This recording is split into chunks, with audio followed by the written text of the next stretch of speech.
I'm delighted to say we've got Ursula Jacob on the show now. Ursula, how are things with you? Not too bad. How are you guys? We're not too bad. We've been talking rot and hurling there for the last 45 minutes, so we're going to keep it going. We'll start off with the Cork-Wexford game with you. So 214 to 18 points. Wexford had a great start. They were all over Cork and kind of faded out of it. What was your take on the game? Yeah, it was looking really positive for Wexford, in particular in the first half, and they started a lot better than Cork, and as we know, it took Cork 20 minutes to score. Probably at that stage, I felt Wexford should have probably pushed on even a little bit more. We were probably a bit unlucky not to get a goal from Lee Moog that time. Defensively, we obviously were a lot tighter, and I think Matthew O'Hanlon had a big part to play in that because he really steadied the ship in the full back line, and obviously then Dee O'Keefe was sitting back in the pocket as well, because you compare that to 2 weeks previous against Clare, and we had 4-17 gone in the first half alone. So Darragh Egan knew going down to Páirc Uí Chaoimh yesterday that we needed to tighten up, and we did. Thankfully, that's a positive we can take from yesterday's game, that we did tighten up a good bit. Lee Chin obviously was massive to have back. He's the leading player for Wexford. One worry is maybe the over-reliance on him, and trying to keep him fit and away from injuries now between now and Championship is key for Wexford. Was there any of those younger players that you were impressed by? I have to say, like, Charlie McGuckin isn't that young, like he's been around a couple of years, but he really impresses me overall. Conor Hearn did quite well. I thought Rory Higgins had a big impact when he came in. So what about the players that Darragh Egan's trying to establish? Yeah, and I know Darragh, I've heard him speak a few times throughout the league, and he's really trying to blood new players. Wexford probably know that last year in that championship loss to Clare, that the impact of the bench for Clare made the difference, and Wexford need to have that as well. As you said, McGuckin, has been playing well in the last couple of games. Rory Higgins, as you said, he got a couple of good points in the first half, and it's trying to blood more and more of these players. James Lawler, in fairness, in the goal made 2 cracking saves in the game, and Wexford could have been in bigger trouble at certain stages. So I 100% agree with Darragh Egan. We need to strengthen the panel. We probably don't have the same depth as a Limerick have, but we have to try build on it. But even more key to any of this is getting the big name players back. Where, yesterday, worryingly, Conor McDonald went off. Liam Ryan is still not back. Damien Wreck went off. So these guys we can't afford to be without. Obviously, it's great to see Lee Chin play a full 70 minutes. Rory O'Connor came on, so there is positives, but at the end of the day, we are going to be looking to these players to kind of make up the most of the Wexford team. Yeah, and Matt O'Hanlon went off injured as well. Looked like he might have jarred his knees. That would be another huge loss. Yeah, and as I said, he really steadied the ship in the full back line, and you can't buy that experience. It's all well and good wanting to blood new players, but you still need to have those key players in each of the lines. And you could see that Cork have a nice balance between the kind of more youth and experience, but Wexford need to get the big guys back, like the Matthew O'Hanlons, Liam Ryans, Conor McDonalds, because they've been there, they've done it, they've played on the big stage. And yeah, you don't mind blooding 2 or 3 new players, but you can't go into a Leinster Championship opener against Galway with 9 or 10 new guys who haven't played at this level yet. Yeah, it does seem across the board that injuries are a big issue. Like, we named out Waterford's injury list. Tipperary have a huge amount of, like, some of them are happening in club championship last year and they're carrying over and all that. So it's not all just heavy training. But Cork have a list as long as your arm. So have Wexford. Any sort of common theme that you can see here, or like, are we trying to fit in too much in too short a space of time with this calendar? Yeah, I think it possibly is down to the condensed calendar, because, as you said, you're trying to fit so much into a short space of time. The inter-county managers are trying to get in as much training and a heavy, training load now, because they know once the Leinster or Munster Championship comes, it's going to come thick and fast, and you don't get a chance to breathe, let alone do much else. So, I can only imagine that training at the moment for all teams is pretty heavy. And then when they're playing matches in conditions where, yesterday down in Páirc Uí Chaoimh, it was quite tough conditions as well. So if you pick up a knock there, it's obviously going to set you back as well. But yeah, I'd agree fully that there does seem to be a trend across the board that we see so many players going down injured. And I suppose it's something we don't want to see in our game, because whether I'm a Wexford supporter or whatever, I want to see the best players out on the pitch, and you don't want anyone out with long-term injuries. Would it have been any concern for you watching Wexford concede two goals that were basically long balls into the area? I would have thought Matt O'Hanlon would be disappointed that he didn't just nudge Pádraig Power out of the way. Lovely finish now. And then the long ball at the end breaks, Cormac Basang puts it in. Yeah, and the two goals were quite similar because, as you said, they were two long dropping balls. And I'd have to give credit to James Lawler. I think he had a good game overall, but the two goals we conceded, I think I'd be more disappointed from a defensive point of view because, look, Matthew, as I said, had an excellent game yesterday, but he probably should have forced Pádraig out over the line. Now, credit to Pádraig too, he did get a beautiful flick on the ball. The second goal, I felt that maybe Wexford's backs got ball watching and kind of Cormac Basang drifted in behind. So I would feel defensively we should have done better on that one.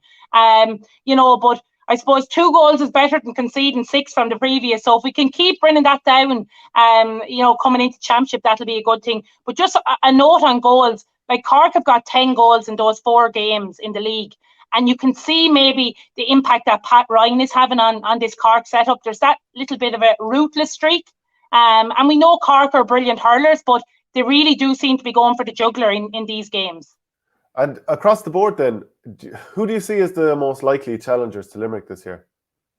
Well, at the moment, you'd have to say the informed teams are probably, Tip, Cork, Clare. I know Clare obviously lost against Galway yesterday, but for me, I think there's a lot in this Clare team. I'd give them huge. I wouldn't read too much into the hammer and the Geva Wexford, but I just think the few key players that they have back, like Aidan McCarthy, I just think he's a massive addition to the Clare team. I think Clare, might be the closest to Limerick. Now, in saying that, Tip and Cork are really flying at the moment, but it's whether they can sustain this going into championship, and obviously if injuries play a part in anything. But for me at the moment, even though Clare lost yesterday, I think Clare might be the closest still to beating Limerick. And what's the mood like in Wexford around the team? There are all the injuries and all that. Do people see a big year coming for Wexford, or are they a little unsure? Well, I suppose, it's been probably a disappointing enough league because this time last year we were winning every game and we were heading for a league semi-final. Whereas now we're not. We're just going to be focusing on the next kind of 6 weeks and the Leinster Championship opener. So yeah, I suppose there's concern and worry that we're down so many players still. And I know you can't make excuses and that, but you would worry the fitness and will these guys get back in time for championship? And as you said, it's such a short time turnaround to championship as well. But I suppose that's going to be the focus. I think Dara has been urging Wexford supporters to nearly have a little bit of patience with the team because, we went all guns blazing last year in the league and we came to a league semi-final and got beaten well by Waterford. But this year, I suppose he's kind of putting a greater emphasis on getting that strength and depth. And I know as a supporter, you just want to see the wins more so than having the patience. But look, I think we have to trust Dara as well that he's got a plan in place, and maybe the focus and emphasis is more on the championship this year than winning all the league games. But as you said, we've only beaten Westmeath so far. We've got the All-Ireland champions now on Sunday, so it's not going to get any easier in the final round. Yeah, last year, I remember I went on to South East Radio the day before the opener between Limerick and Wexford. Yeah. And I was like, and I watched Wexford being hammered in the Walsh Cup, and I was like, look, lads, I think it's going to be a 10-point loss here. And Wexford go out and win and give a very good performance. So, maybe they can turn. As well, I was going to ask you about the whole relationship with Kilkenny. For years, Kilkenny were on top, and I'd say there was probably an inferiority complex for a while. Winning in Nolan Park in a championship last year, is that inferiority complex with Kilkenny gone? I think so, yeah. I definitely do. And that was probably a huge moment in Wexford's championship last year. It was a real turning point. And, they were going in probably as underdogs into that game. But I suppose that fear is no longer there. And it's one that Wexford nearly thrive on now when they get to play Kilkenny. And no doubt again in Wexford Park this year, it's probably going to be a sellout game. And Wexford are going to be looking to get one over Kilkenny again. But look, I have to say, as a Wexford supporter, you love seeing Kilkenny coming to Wexford Park. We try to create this kind of atmosphere down in Wexford Park that can be quite intimidating. Now Kilkenny are not going to be coming down making up numbers either, but I do think we bring out the best in each other as well, and the crack and banter you have with supporters as well is good. But look, it'll be interesting to see. Derek Ling is obviously new in this year as well, so I think it's going to be a cracking encounter no matter what. And depending on results before the game, a lot could come down to that game again this year. Do you reckon Wexford have changed their style of play much since Darragh Egan took over from Davy Fitz, or is it just like an adjustment, or wildly different? Yeah, I suppose there's similarities and obviously maybe a little bit of differences. I still feel that Wexford probably play their best when they're running off the shoulder, running at numbers, and attacking the opposition. I know some people were quite critical that we were maybe driving in these long balls into the full forward line and it was coming out just as quick. I think it's finding the balance right with that, because as we saw just say in that Clare game last year, when Lee Chin and Conor McDonald and those guys were in the full forward line, the long ball worked. But you need someone with a presence like Lee Chin in there if you're going to go long and direct.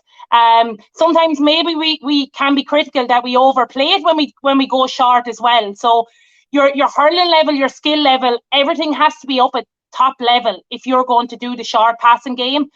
Cork are excellent at it, but when it does break down, the opposition can just counter-attack immediately. So it's getting that fine balance. I don't think we've massively changed away from the way we were with Davy Fitz, but I suppose Darragh is trying to put his own stamp on it, and he's the second year in the job as well, so he should be that little bit more familiar with what works for these Wexford guys.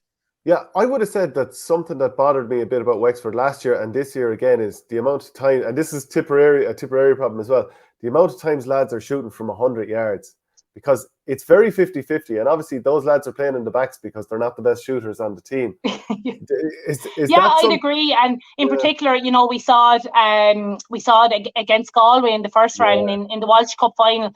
I was in Wexford Park that evening and it was beyond frustrating because you've guys in the inside line. I know I was an inside player and I'd absolutely be going mad if these guys who are playing, in the half back line, the full back line, shooting from 60, 70 yards when that's not the right decision to make. And I suppose it comes down to decision making, knowing when it's right to shoot. Now, I know last year Damien Rett got 5 or 6 points in championship. Simon Donoghue chipped in with another 2 yesterday. But you do need to be aware that the guys in the inside line are probably the more natural shooters. So it's all well and good when those balls go over, but nothing looks worse if you're shooting 3, 4, 5 shots from 60, 70 meters out and they go wide.